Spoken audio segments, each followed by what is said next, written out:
I expect them to play better than what they had the last several years. Also, going back, Skip, is Gronk. You know, Gronk don't really care. Gronk just like, hey, I'm here. Hey, Tommy, you want to get Coach Belichick? Hey, throw me a couple of tutties. Yep. Hey, I'll celebrate. I'll spike it. We'll have us a good old time. Yep. But this might be, obviously, Skip, you know, you're starting the Thursday night game. But this might be one of the most anticipated games in a very, very long time because we don't see it. I remember when San Francisco played the 49ers, went to Arrowhead to play Joe, and it was a big deal. I remember when Peyton went back to Indy, it was a big deal. Yep. Well, that's on that level because those quarterbacks was on Tom Brady level, and for the most part, we never thought we'd see that quarterback in a different color uniform, let alone playing his former team. But with all that being said, I'm taking the Patriots in an upset, Skip. I'm going to say the final score be 20, I'm going to say 29-26. And I have to ask, your quarterback will be who? Oh, week 3 going to be Cam. You know Cam always do that thing to Brady. You know Cam always do it to Brady. Okay. Do it to him. I get that, but you've been telling me for months on this show that Mac Jones was the guy in this group of quarterbacks. Yeah. So you're not going to start him in week 1? No, but I also told you this. I believe Cam starts week 1. I just don't believe he'll have the long leash that he had last year to play as bad as he did in some stretches. And Coach Belichick says, Cam is our quarterback, Cam is our quarterback. Given that you have Mac Jones, that you selected with the 15th pick in the draft, Skip, I don't believe Cam can play as bad as he played at spurts last year for as long as he did and maintain his job. But that'll only be the 3rd week of the season. So I don't see any reason. Well, excuse me, you're right. The 4th week of the season. I don't see any reason. I don't see how Cam loses his job the first month of the season. So Cam is the starting quarterback, and I think he runs his record of probably like, what, 2-0, 3-0 against Brady? Because you know he did it to him on the last second pass in New England. He did it to him on that Monday night when Tom Brady chased the official off the field. You remember that, Skip Bayless. He should have been fined for that. He accosted that official. And I remind you, last year, Cam Newton's QBR ranked 30th out of 33 qualified quarterbacks. He's not in Carolina anymore. He's not a young man anymore. I say good luck to you. In fact, you want to give me a couple of points? I don't know. No, you're going to give me the line. You're going to give me the line. Okay, I'll do it right now. I will give you whatever the line is for 5 cases right now. Do it. Done. Thank you. Thank you. Done. Okay, now I want you to tell me what do you think Tampa Bay's record will be this year? I already told you. I told you yesterday, 13-4. Well, I thought maybe you'd sleep on it and come to your senses. No. Skip, there's a reason why only 2 teams have gone into the playoffs with an undefeated regular season record. The 72 Dolphins and the 07 Patriots. Yep. It doesn't happen. It's extremely hard. You have to be fortunate, win a couple of close games, Skip, last-second field goal, somebody misses a last-second field goal, and you have to maintain great health. You do. Great health. Remember, you're adding an extra game now, Skip. Okay. So, for me, I'm going to stick with the 13-4. Okay. I'm going to stick with 17-0 because I find it hard. And again, you told me yesterday what your 4 were. I think you had Rams. I know you had Colts, Bills, and I don't know what your other one was. Hold on. I forgot. That Monday night game, rematch. We're going to get you this time. You got off the hook last time, the Giants. Oh, are you going to go to 5? Nope.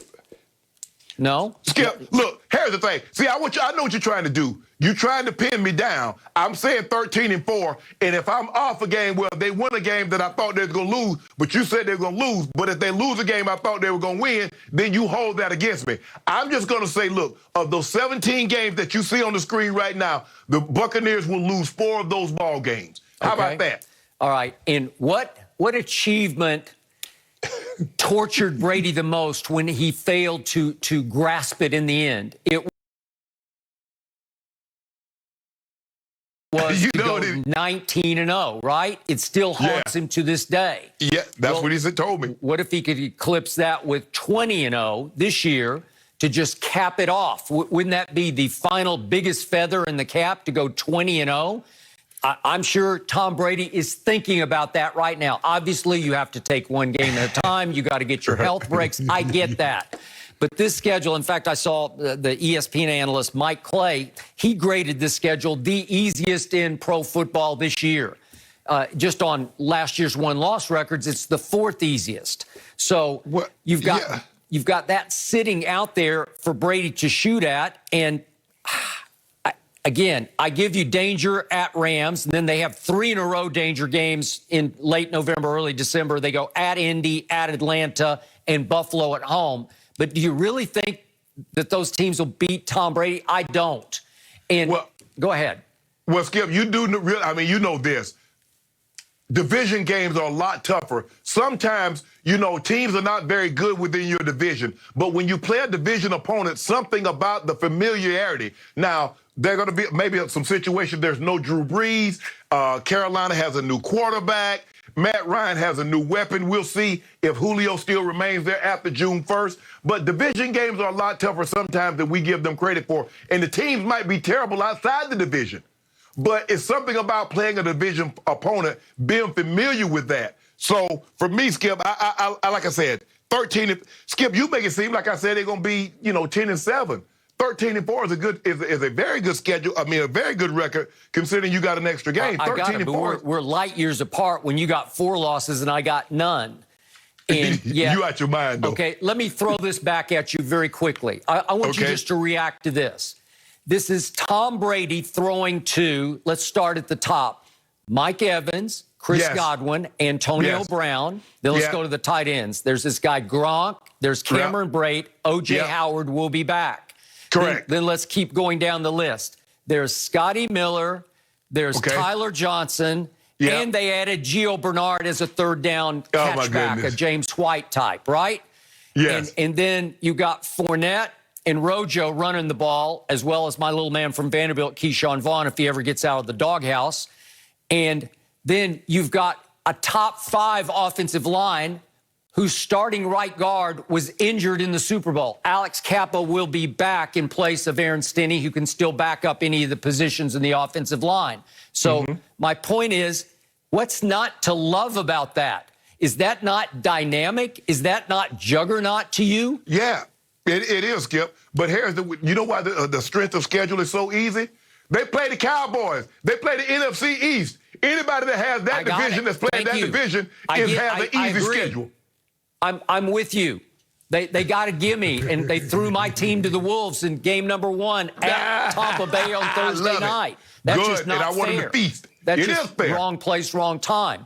Okay, the defense last year for the Bucs didn't even spring to life until the 3rd to last game. They weren't very good until at Breeze, at Rodgers, and then Patrick Mahomes in the Super Bowl, right? Okay. And you don't think they'll carry that momentum into this year because everybody is back. You thought Shaq Barrett would be gone. You thought Sue would be gone. And all of a sudden, they are back because they all want to run it back. And there's still a Vita Vea. There's still a JPP. Obviously, there's a Devin White. There's a Levante David. And that secondary was very young last year, and it will only get better by the snap. It's loaded. And I think Todd Bowles is right up there with Bill Belichick as a guy who can coach and call defenses. So what's not to love about that defense now? I know, Skip, for me, it's hard for defenses to maintain that level of intensity. We've seen offenses be able to maintain a level of greatness more so than defenses because the 85 Bears statistically were better in 86, but that's the only one. You look at the Steelers defenses, you look at the 2000 Ravens, you look at the 02 Bucks, you look at the 12 Seahawks, Skip, the next year, they weren't quite the same as they were in previous years. They were still very good, but they were not the elite what we remember, with the exception of the Bears. So, Skip, I understand what you're saying. They brought everyone back, and it seemed to start clicking, and they played well. But we're going to see if they're able to maintain that level moving forward. Because the thing about the offseason, Skip, everybody goes back and they watch tape, and they see what the teams did that had success against the Buccaneers. And you're going to see more of that. You're going to have to guard more of that than what you saw in years past. So I'm not saying they're not going to be a very good team. And they could ultimately wind up being back out here in L.A. and SoFi competing for a Super Bowl. But I don't believe it's going to be as easy as you think, or maybe some of the other pundits may think. It's going to be a very difficult road because repeating, that's why we've had so few champs repeat, because it's a lot difficult to win the second one than it is the first one. Shannon Sharpe, a 44-year-old quarterback in Tampa Bay is going to make you have another long,